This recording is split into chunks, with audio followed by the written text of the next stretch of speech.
작년 수능도 마찬가지고 올해 6월도 마찬가지고 이번 9월 모의평가도 마찬가지고 변별하기 위한 문항 수는 적정 수준에서 지금 출제가 되어지고 있고 3개 이상의 고차원적인 문항 들어있지 않고요. 미적분 선택자 유리한 문항 존재하지 않았고요. 고교 수준 넘어가는 문항 결코 없었다고 판단됩니다. 6월 모의평가, 9월 모의평가에서 제시된 이런 느낌의 시험이 수능으로 이어진다라는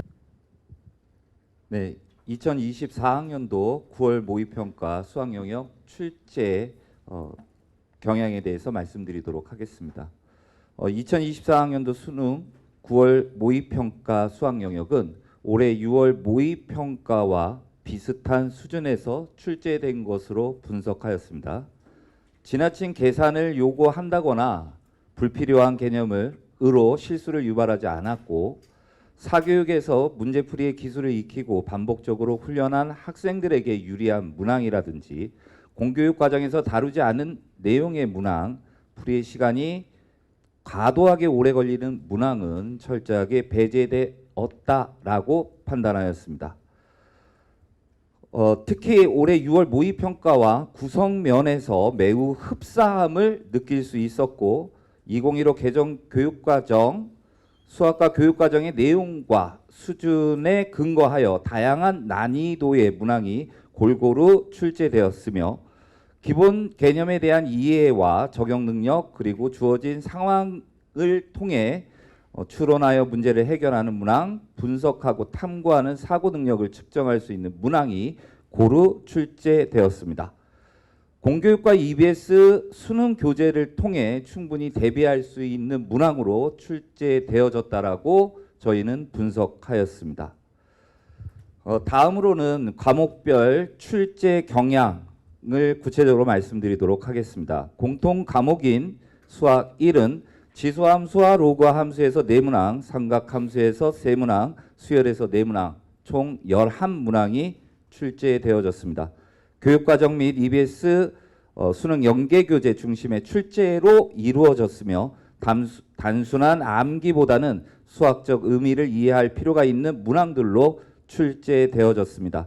특히 EBS 수능 교재의 문제를 해결하면서 익히게 되는 방법들을 이용하면 조금 더 수월하게 풀 수 있는 문항들도 보였습니다. 다음은 수학 2에 대한 내용입니다. 함수의 극한과 연속에서 2문항, 다항함수의 미분법에서 5문항, 다항함수의 적분법에서 4문항이 출제되어졌습니다. 함수의 극한이나 미분, 적분에서의 기본적인 개념과 계산 능력이 있는지를 확인하는 문항이 출제되어졌고 여러 개의 개념을 이용하면서 지나치게 복잡한 계산으로 실수를 유발할 수 있는 문항들은 배제된 것으로 판단됩니다. 개념과 원리를 이용하여 아이디어를 끌어내 추론하는 능력을 평가하는 문항들이 출제된 것으로 분석되어집니다. 확률과 통계 과목에 대해서 말씀드리도록 하겠습니다. 경우의 수에서는 2문항, 확률에서 3문항, 통계에서 3문항, 총 8문항이 출제가 되어졌습니다. 그간 수능과 모의평가에서 자주 제시되었고 학교 교육과정과 성취 수준에 맞는 대표적인 문제들로 출제된 것으로 분석되어지고요. 학교 교육과 EBS 수능 교재의 학습으로 충분히 해결할 수 있는 문항들로 출제되어진 것으로 분석하였습니다. 미적분 과목 말씀드리도록 하겠습니다. 수열의 극한에서 3문항, 미분법에서 2문항, 적분법에서 3문항, 총 8문항이 출제되어졌습니다. 지나친 계산을 요구하기보다는 정의와 개념에 대한 확실한 이해가 필요한 문항 위주로 출제되어졌습니다. 기하 과목에 대해서 말씀드리도록 하겠습니다. 2차 곡선에서 3문항, 평면 벡터에서 2문항, 공간 도형과 공간 좌표에서 3문항, 단원별로 적절하게 안배된 8문항이 출제된 것으로 분석됩니다. 확률과 통계처럼 그간 수능과 모의평가에서 자주 제시되었고 학교 시험에서도 자주 출제되는 그런 유형의 문제가 다수 출제되어졌다라는 분석을 하였습니다. 전반적으로 공교육에서 다루지 않은 내용의 문항이라든지 과도한 계산을 하거나 풀이의 시간이 지나치게 오래 걸리는 문항, 소위 킬러 문항은 철저히 배제되었고 변별력 높은 문항을 고루 포함하여 적정 난이도를 유지하고 있다고 생각이 듭니다. 상위권 학생을 변별하면서도 중상위권 학생들에게 크게 부담되지 않았을 것으로 저희 팀에서는 분석하였습니다. 변별력 높은 문항, 주요 문항에 대해서 말씀드리도록 하겠습니다. 과목별로 한 문항씩을 저희가 선별해 봤습니다. 먼저 수학 1에서는 14번 문항, 확률과 통계 30번 문항, 수학 2에서는 22번 문항, 확률과 통계 30번 문항, 미적분 30번 문항, 기하 30번 문항입니다. 수학 1 14번 문항 같은 경우에는 지수함수의 정근선과 평행 이동을 이용해서 조건을 정확하게 해석할 수 있어야 되고, 수학 2의 22번은 부정적분과 정적분의 개념을 적용해서 해결 가능한 문항으로 주어진 조건에서 곱의 미분법을 떠올려서 해결하는 문항이었습니다. 확률과 통계 30번 문항은 중복조합의 개념을 바탕으로 조건에 맞는 순서상의 개수를 구하는 문항이었고요. 미적분 30번 같은 경우에는 삼각함수를 이용하여 삼각형의 넓이를 구하고 음함수 미분법을 이용하여 해결하는 문항이 출제되어졌습니다. 기하 30번은 평면 벡터의 내적 정의를 이해하고 이를 활용해서 조건을 만족시키는 벡터 크기의 최소값을 구하는 문항으로 출제되었지 문항으로서 지금 말씀드린 이 5 문항이 변별력을 충분히 갖춘 문항이라고 저희는 판단하였습니다. 상기 모든 문항은 2015 수학과 교육과정 성취 기준에 부합하고 있었으며 공교육 학습 내용 요소와 관련성이 매우 높고 고등학교 교육과정 및 EBS 수능 연계 교재 등에서 자주 다뤄지고 있는 내용으로 공교육을 통해서도 우리 수험생들이 충분한 대비를 할 수 있는 문항으로 출제되어진 것으로 분석하였습니다. EBS 연계율은 50% 이상으로서 연계 방식을 유지하면서 출제 방향에 따라 공통 문항인 수학 1, 수학 2에서는 11문항이 연계되었고 선택 과목인 확률과 통계, 미적분, 기하에서는 각각 4문항씩 전체 문항 연계율 50%, 30문항 중에 15문항이 연계되어졌습니다. 종합 의견 말씀드리도록 하겠습니다. 2023학년도 수능 올해 6월 모의평가와 비교해 본다면 비슷한 수준에서 출제되어졌다라고 저희는 분석하였습니다. 지나친 계산을 요구한다거나 불필요한 개념으로 실수를 유발시키지 않았고 사교육에서 문제풀이 기술을 익히고 반복적으로 훈련한 학생들에게 유리한 문항은 없었다고 판단됩니다. 공교육 과정에서 다뤄지지 않은 내용의 문항 역시 없었고요. 풀이 시간이 과도하게 오래 걸리는 그런 문항도 출제되진 않은 것으로 저희는 분석하였습니다. 그러면서도 충분히 변별력 있는 문항들이 다수 출제가 되어진 것으로 저희는 판단되어지고 있습니다. EBS 연계율은 전년도 같이 50% 이상 연계되어 있고요. 공통과목 11문항, 선택과목 4문항, 연계 방식은 개념 원리의 활용, 문항의 축소, 확대, 변형, 자료 상황의 활용으로 연계되어졌습니다. 대표적인 유형의 문항뿐만 아니라 종합적인 사고 능력과 문제 해결력, 추론 능력을 평가하는 문항이 출제되어 수학학습의 올바른 방향을 제시할 수 있게 출제되어진 9월 모의평가였다라고 저희는 분석하였습니다. 수고하셨습니다. 그럼 지금부터 10분간 수학 영역 출제 영역 분석에 대한 질의응답을 시작하겠습니다. 아까 1교시와 마찬가지로 손을 들어주시고 소속 성함 말씀해 주시면 마이크를 넘기도록 하겠습니다. 문항만 가지고 9월 모의평가와 6월 모의평가를 비교해달라고 하신 건가요? 이번 9월이요? 작년 수능과 이번 9월 문항 자체만을 본다면 사실 저희가 판단할 때도 변별력, 상위권을 변별하기 위한 문항이 어느 정도 포함되어져 있냐라는 판단이 기준이 될 것 같습니다.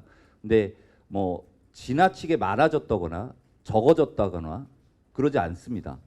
작년 수능도 마찬가지고 올해 6월도 마찬가지고 이번 9월 모의평가도 마찬가지고 변별하기 위한 문항 수는 적정 수준에서 지금 출제가 되어지고 있고 그리고 결과에 있어서도 문항 자체에 이제 학생들이 어떠한 이제 정답률로 반응이 나타날지는 모르겠지만 정답률 자체만으로 생각을 한다면 기존의 뭐 쉬운 문항, 중난이도의 문항이 뭐 많아질 것이다 그런 어떤 시험의 형태는 아니고요. 기존과 문항의 수준, 문항 수가 고루 잘 분포되어 있으니까 우리 수험생들이 오히려 혼란 없이 지금 작년 수능 올해 6월, 9월 그리고 수능으로 계속 이런 어떤 형태의 학습을 유지해 나가는 그런 시그널을 주고 있는 9월 모의평가였다라고 말씀드리고 싶습니다.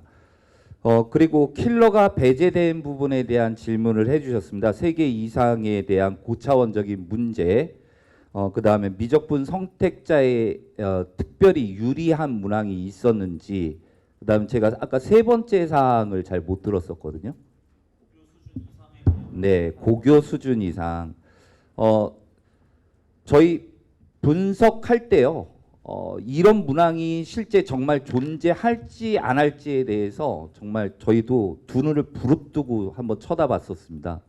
근데 3개 이상의 고차원적인 문항 들어있지 않고요. 미적분 선택자 유리한 문항 존재하지 않았고요. 고교 수준 넘어가는 문항 결코 없었다고 판단됩니다.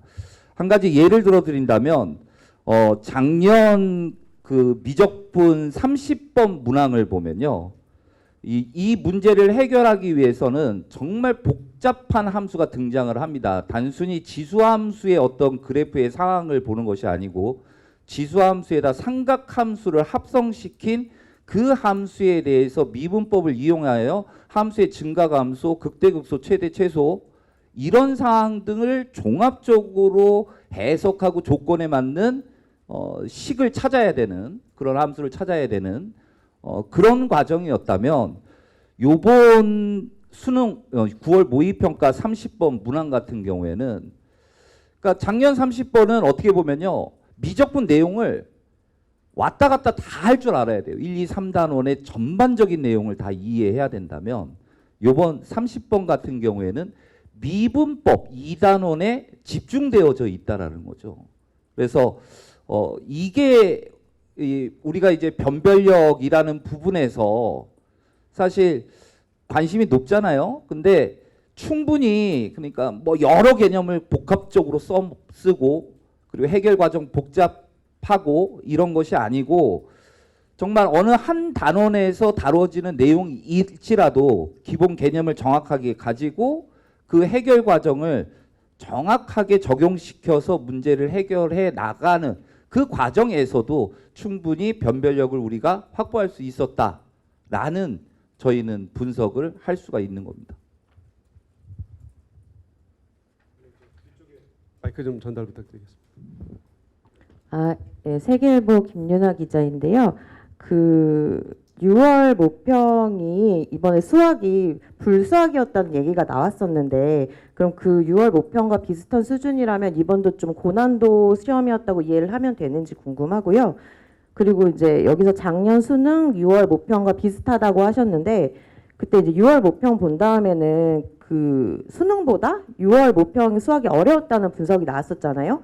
그래서 그 표준점수 최고점이 145점, 151점 차이가 있었는데 그럼 이 차이도 아까 국어 말씀하신 것처럼 수험생의 수준 차이가 만들어낸 차이였고 실제 두 시험의 그 난도는 비슷했다라고 지금 판단을 하시는 건지 그 세 개의 시험을 조금 더 구체적으로 비교해 주셨으면 좋겠습니다.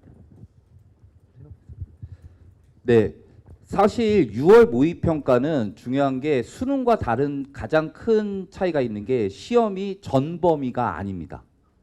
그러다 보니까 수험생들도 사실 6월달, 9월달 수능으로 가면서 학생들의 실력이 6월달 실력이 수능의 실력과 동일하지가 않거든요. 학생이 공부를 하니까 당연히 수능으로 가면 실력이 높아지겠죠.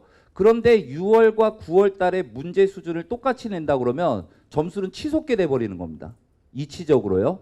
그래서 6월 달에 사실 우리가 수능과 6월을 비교한다라는 자체가 학생들이 이제 학습, 수능 준비 상태가 최적화가 되어 있지 않은 상황의 어떤 결과이기 때문에 그 결과만 바라보면 상당히 어려워진 걸로 표준 점수가 뛰니까 나타날 수는 있겠죠. 하지만 저희 입장에서 문제를 분석할 때 분석하는 저희 입장에서 바라보면 문항의 변별력만 놓고 본다면 작년 수능과 6월 큰 차이가 없다라고 저희는 분석하고 있는 거고요. 그런 측면에서 6월과 지금 9월도 문항의 변별력 있는 문항의 그 숫자라든지 아니면 그 중위권의 난이도의 어떤 유형의 형태라든지 이런 것들에 정말 큰 변화 없이 지금 이어지고 있다라고 보시면 될 것 같습니다. 앞으로 수능까지도 어떻게 준비해야 될지 이 수학과 같은 경우에는 특별히 이 모의평가를 통해서 시그널을 주고 있는 게 아닌가라는 생각도 가져봅니다.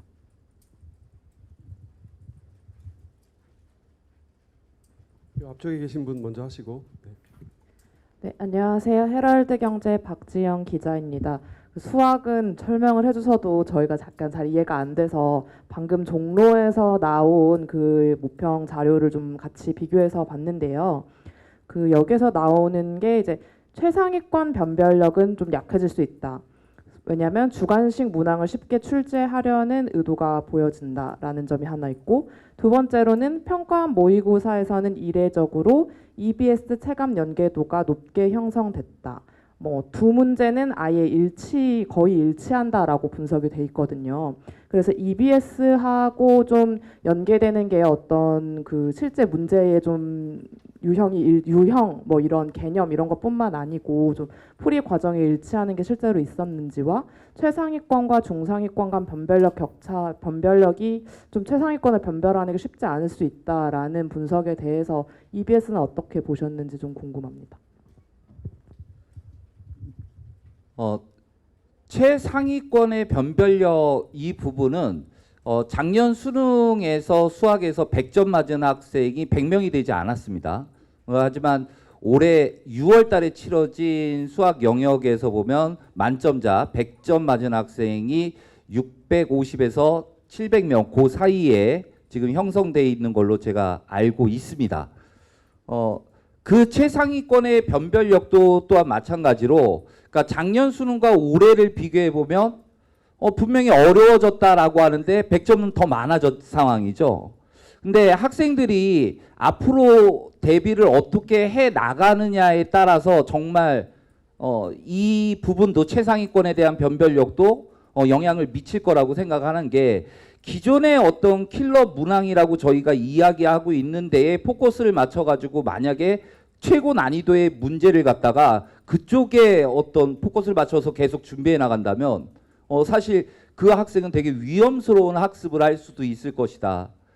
실제 우리가 지금 나온 변별력 있는 문항이라는 것들이 학교 시험에서도 충분히 변별력 있는 문항으로 다루어지고 있는 문항들이었다라는 부분입니다.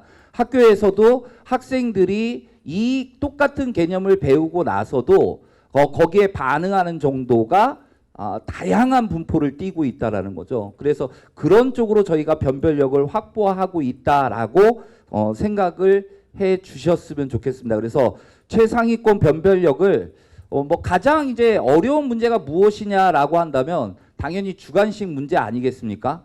그래서 기존의 학생들이 수학 문제에서는 22번, 30번은 버리고 푼다. 뭐 이런 이야기가 있는데 그런 이야기도 정말 조심해야 되지 않을까라는 생각을 가져보는 게 사실 학교 교육과정과 계속 저희가 이야기하는 것 중에 EBS 연계교재로 자신이 충분한 수학 학습을 하고 있다면 모든 문항을 도전해서 풀이에 도전을 해서 풀 수 있는 정도의 문제가 지금 출제가 되고 있는 겁니다.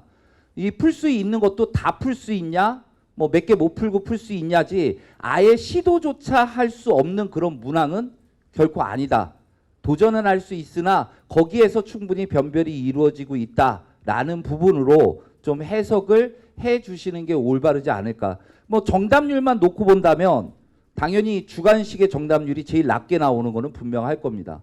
근데 그거 가지고 주관식이 쉬워졌기 때문에 최상위권의 변별력을 9월 모의평가에서 유지한 거냐 아니면 잃어버린 거냐의 판단은 너무 섣부른 판단이 아닐까라는 생각이 들고요.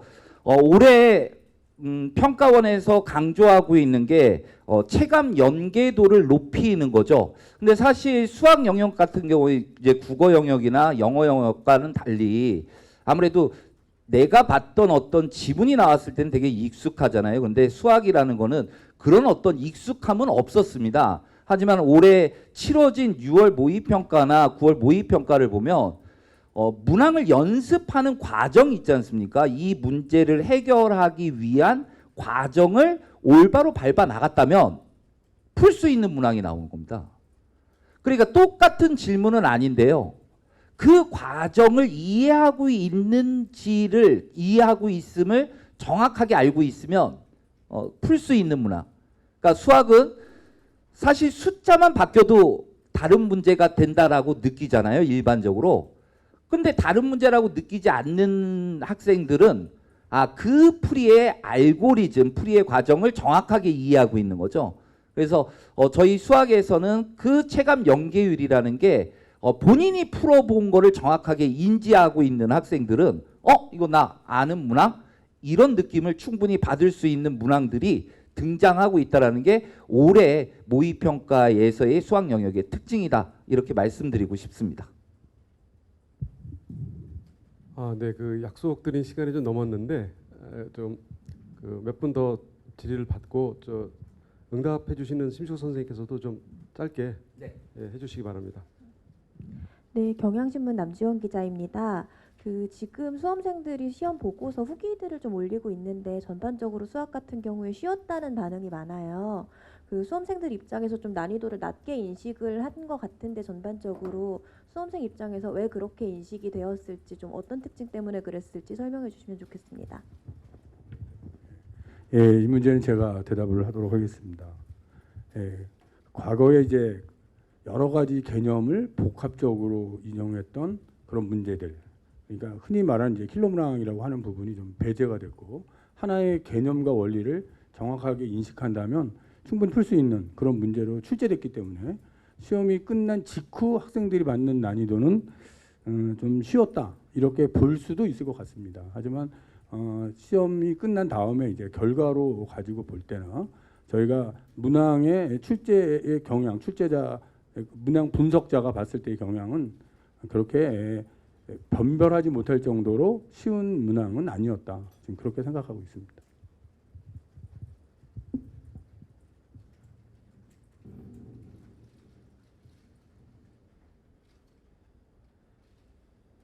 추가 질의 또 있으실까요? 네. 저 중앙일보 장윤서입니다. 좀 더 확실하게 좀 정리를 해주셨으면 질문을 드리는 게 결국에 지난 수능이나 6월이나 다 수험생들은 어려웠다는 평가가 많았던 시험인데 그 정도로 비슷한 수준을 가져가면서 그런 킬러 문항이 없었다고, 그러니까 변별력을 확보했다고 판단하시는 그 근거가 어떤 것인지가 좀 다시 한번 말씀을 해주시면 좋을 것 같고요. 그리고 이번 9월 평가에서 좀 기존 기출이나 교재에서 보지 못했던 그런 신유형의 문제는 없었던 건지도 여쭤보고 싶습니다. 신유형의 문제는 없었다라는 판단이 저희는 분석을 합니다. 그리고 지금 작년 수능이나 올해 6월, 9월 그러니까 킬러 문항이 없어졌는데도 그러면 변별력이 있는 문항들이 충분히 갖추어졌냐라는 질문이신 거죠?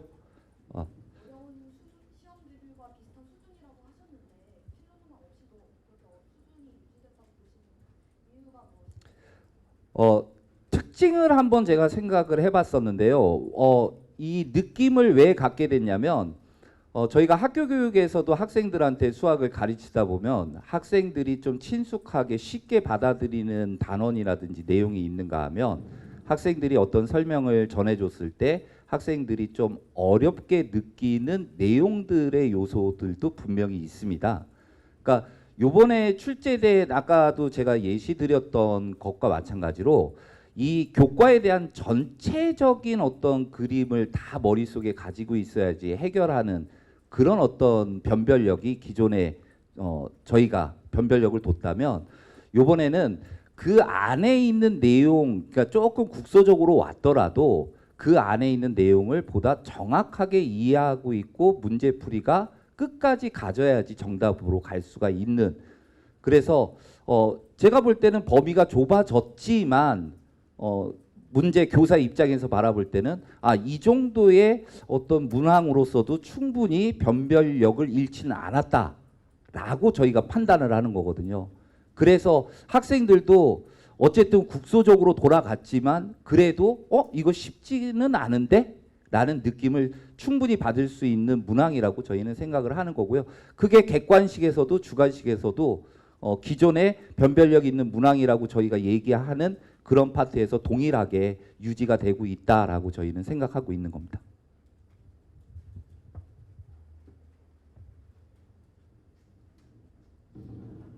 네, 그 6월 모의평가 직후에 수험생들이 좀 혼란이 있었던 거는 맞습니다. 기존 수능과 6월이 그런 부분에서 다소 좀 차이가 있었습니다. 그때도 저는 섣불리 좀 판단하지 말고 9월 모의평가까지는 좀 지켜봐야 되지 않겠느냐. 우리가 6월 모의평가와 9월 모의평가를 치르는 목적 중에 하나가 좀 학생들이 혼란을 갖다 없애고 이런 6월 모의평가, 9월 모의평가에서 제시된 이런 느낌의 시험이 수능으로 이어진다라는 학생들, 수험생들한테 주는 정보잖아요. 그래서 이번 9월 모의평가를 봤더니 아무래도 그런 변화는 분명히 존재하고 있습니다. 그래서 아까 말씀드린 대로 그 학생들의 심리적으로 22번, 30번 이거는 시험지에서 없는 문항이야. 이렇게 속단할 이유가 없다라는 점을 분명히 말씀드리고요. 모든 문항을 좀 우리 수험생들이 그런 어떤 이 외부 잡음의 소음에 의해서 섣불리 판단해서 어떤 흐름으로 가져가지 마시고 모든 문항을 내가 도전해서 충분히 공부했다면 모든 문항을 풀어서 내가 능력을 테스트해봐야 되는 거다라는 생각으로 접근을 해야지 뭐 예전처럼 그냥 버리는 문항이 있어서는 본인의 목표를 이루기가 조금 차이가 있을 수도 있을 것이다 라는 제 개인적인 생각을 가져봅니다.